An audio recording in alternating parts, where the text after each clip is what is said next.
Ustadz Ziyad atas sambutannya. Beliau adalah selaku Dewan Penasehat PKTQ dan dosen di IIKI Jakarta. Selanjutnya sambutan yang kedua adalah dari Ustadz Faisal Hilmi, Sarjana Teologi Islam selaku Direktur PKTQ dan Khodimul Ma'had Pesantren Quran Anamfal. Kepada beliau dihaturkan.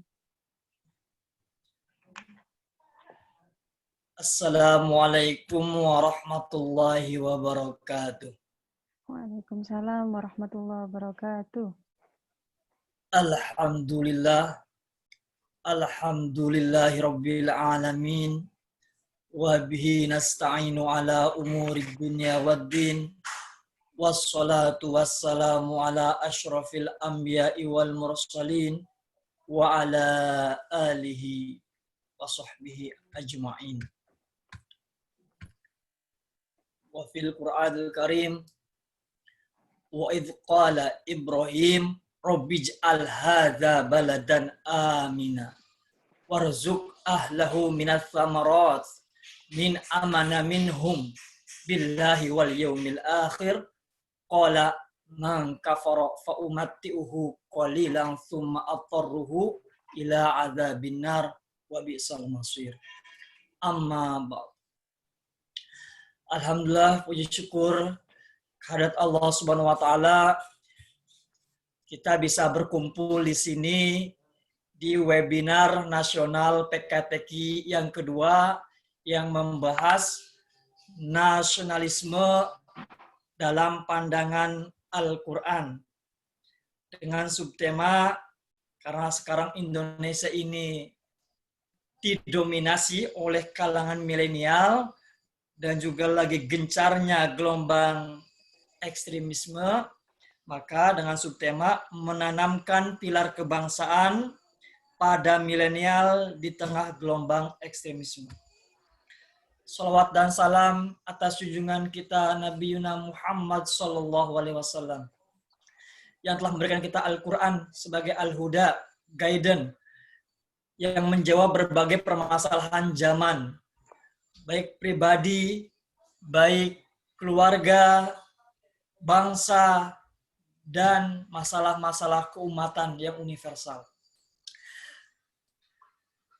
Terima kasih kami ucapkan dan ahlan wa sahlan kepada guru-guru kita, guru-guru kami yang pertama, ini tadi ada Al-Ustadz Ziyadul Haq PhD, beliau selaku Dewan Penasehat PKTQ dan para pengurus PKTQ yang selalu memberikan ilmu, nasihat dan juga sharing-sharing bagaimana kita mengembangkan kajian tafsir wabil khusus di Indonesia bahkan di Asia Tenggara. Dan juga yang terhormat kepada pembicara kita, yang pertama ini guru sekaligus memang dosen pembimbing saya waktu S1 di UIN Jakarta. Saya sangat senang sekali bisa bertemu dengan beliau di sini. Ibu Nyai Dr. Lilik Umi Kulthum MA. Ini semoga sehat selalu dan ilmu-ilmunya insya Allah termasuk ini Ibu Nyai. Jadi belajar mengamalkan ilmu Bu Nyai juga. Kita mengadakan PKTQ dan juga kajian webinar selama pandemi 6 kali sampai Desember ini. Dan juga yang terhormat kepada Haji Muhammad Edi Suarsongko MPD.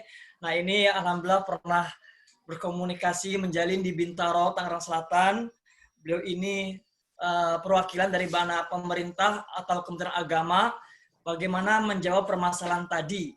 Ya, jadi kalau tadi ibunya Dr. Lilik dari sudut pandang tafsir, nah Haji Muhammad Edi Suarsongko MPD ini dari sudut pandang mungkin lebih kepada pemerintahan dan Kementerian Agama menyikapi tema ini. Dan pembicara yang terakhir, ini juga guru kami, kakak kelas kami di Bulut Pesantren yang menjadi tauladan kami, yakni Kakanda Al-Ustadz Muhammad Sofi Mubarak, SSI MHI. Jadi semua para pembicara ini luar biasa dan sudah mengkaji Al-Quran begitu lama. Ini sudah puluhan tahun dan kami di sini ingin mendengarkan nasihat-nasihat khususnya tema nasionalisme. Mengingat waktu,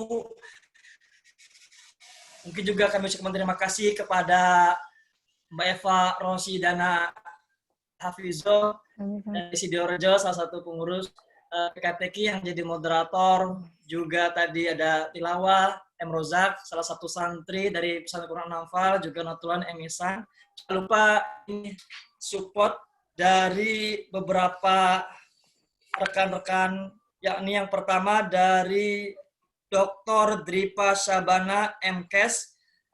Beliau ini founder dan CEO daripada Zamrud Consulting, dan juga kepada rekan kita ini pengusaha muda yang support ini Nusa Woods ya, coba saya pastikan. Ya, dari Nusa Wood. Ini insya Allah nanti para pembicara dari support akan dikirimi semacam apa ya, sketsa atau apa istilahnya nanti ke rumah masing-masing dari support ini. Kami juga benar-benar terima kasih banyak kepada semua pihak yang telah mensukseskan, khususnya pembicara. Kami tidak bisa memberikan apa-apa. Pangapunten sangat, Pak, insya Allah ilmunya menjadi amal soleh dan kami menjadi semangat untuk belajar mengikuti langkah-langkah guru-guru kami.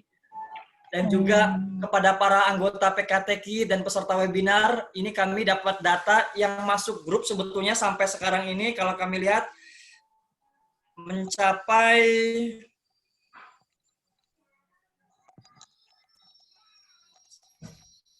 122 ya. Namun yang masuk ini mungkin baru setengahnya lebih, dan sebagian itu via YouTube. Jadi ada juga yang bisa nonton via YouTube daripada channel PKTK Pusat Kajian Tafsir Quran. Isu ini sangat penting karena beberapa garangan milenial cerita sendiri kepada kami. Waktu HTI terutama belum dibubarkan dan gerakan-gerakan yang lain itu selalu sangat mudah mengatakan negara kita itu negara bogut. Negara kita itu bukan negara Islam, negara-negara kita itu harus diganti. Pokoknya semua dosa semua. Karena sistemnya juga sudah dosa, sudah salah.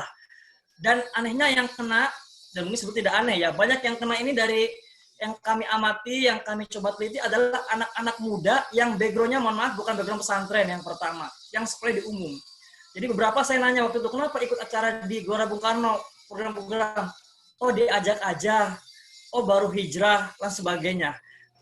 Khususnya anak-anak muda yang gampang terpengaruh, karena seolah-olah semangatnya betul-betul Islam, ajaran Islam, dan yang sedang terjadi di negara kita itu salah semua. Sistem kebangsaan itu salah. Dan juga mungkin selain Hizbut Tahrir, tadi juga disebut oleh Dr. Zia, juga gerakan yang lain, gerakan Hijrah wa Takfir, yang intinya gerakan-gerakan yang menganggap Indonesia itu negara yang harus digulingkan. Walaupun mereka kadang-kadang di awal tidak to the point.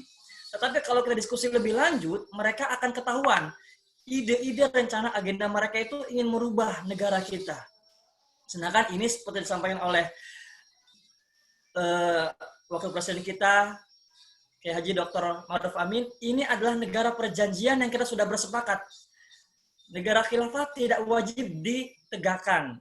Karena hukumnya memang tidak wajib. Jadi negara nation state pun sah, tidak berdosa, dan sebagainya. Ya, mungkin itu. Jadi banyak juga sekarang ini yang menganggap tema nasionalisme itu adalah bukan tema Islam. Makanya Nahdlatul Ulama sangat gencar dengan jargon hubul waton minal iman. Karena memang di lapangan anak-anak muda, tadi khususnya yang bukan background pesantren, bukan dari perguruan tinggi Islam, itu kebanyakan yang sangat mengiyakan, oh nasionalis itu bukan ajaran Islam. Nah disinilah perlu menjawab itu, dan alhamdulillah tadi dari Ustaz Zia juga, kami memang ada rencana akan dibukukan. Dari webinar pertama, itu sudah mulai diketik. Yang kedua juga, dan nanti ada tema-tema yang lain. Sebagai closing, saya akan bacakan beberapa tema, nanti biar nanti bisa ikut silaturahim kembali, bertemu di webinar selanjutnya. Untuk selanjutnya nanti akan ada tema pluralisme dalam pandangan Al-Quran. Dari isu PKI sampai membangun Indonesia yang damai, toleran, dan ramah. Nanti juga ada tema mengenai mampukah pesantren dan perguruan tinggi agama Islam mencetak mufasir yang diakui dunia internasional. Nah ini mungkin bagi para alumni pesantren dan perguruan tinggi Islam di Indonesia kadang-kadang suka ada rasa minder. Nah, bagaimana membuat kita itu layak, mampu, dan diakui di dunia internasional akan lahir mufasir-mufasir yang dari rahim Indonesia itu sendiri. Yang seperti mungkin sekarang yang sedang booming, misalnya seperti Gus Baha, beliau bukan lulusan luar negeri, tapi ilmunya diakui. Walaupun beliau belum menulis tafsir secara pribadi, tahlili. Tetapi itu sudah suatu saat menggembirakan. Mungkin banyak tokoh-tokoh yang lain. Dan juga nanti tema yang lain adalah, mungkinkah Indonesia menjadi kiblat peradaban Islam masa kini? Karena dengan negara Timur Tengah yang hancur lebur, banyak hal yang sebetulnya peradaban itu kami lihat sedang bergeser. Nah, tetapi tidak harus menggunakan sistem khilafah, apalagi versi HTI yang sudah terbukti di banyak negara diketahui niat utamanya. Dan kekerasan-kekerasan, aktivitas ekstrim yang sampai terjadi pembunuhan dan pembantaian. Walaupun berkedoknya adalah untuk menegakkan ajaran Islam. Maka ini harus hati-hati. Di samping, benarkah Borobudur warisan Nabi Sulaiman? Ini juga. Nanti mungkin ada salah satu yang internasional, mohon doanya. Tingkat ASEAN, kami sudah komunikasi dengan beberapa rekan, guru-guru kami, rekan di Singapura, Malaysia, Brunei, Thailand Selatan, itu bahwasanya kita akan mengadakan bagaimana tafsir Nusantara, baik koneksinya, latar belakangnya, maupun kedepannya akan bagaimana. Dan secara kesimpulan adalah Indonesia ini dari pengamatan dan penelitian kami adalah menjadi leader daripada kajian tafsir di Islam ASEAN, harus diteguhkan, bahkan harus ditingkatkan lebih daripada ASEAN. Mungkin itu Mbak Eva dari saya. Sekali lagi terima kasih banyak atas segala support, dukungan, dan harapan-harapan, doa-doa, dan mohon maaf dengan segala kekurangan yang terjadi pada webinar kedua ini. Semoga ilmunya manfaat, menginspirasi, dan memajukan Indonesia menjadi insya Allah pusat peradaban dunia. Terima kasih. Mohon maaf. Wassalamualaikum warahmatullahi wabarakatuh.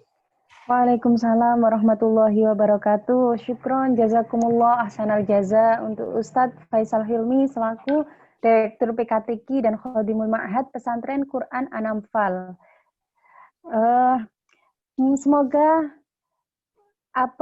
harapan demi harapan dari Bapak Ustadz Faisal Hilmi dan Ustadz Ziyadul Ahad bisa tersampaikan, bisa terwujudkan mulai dari membukukan webinar 1 sampai selesai.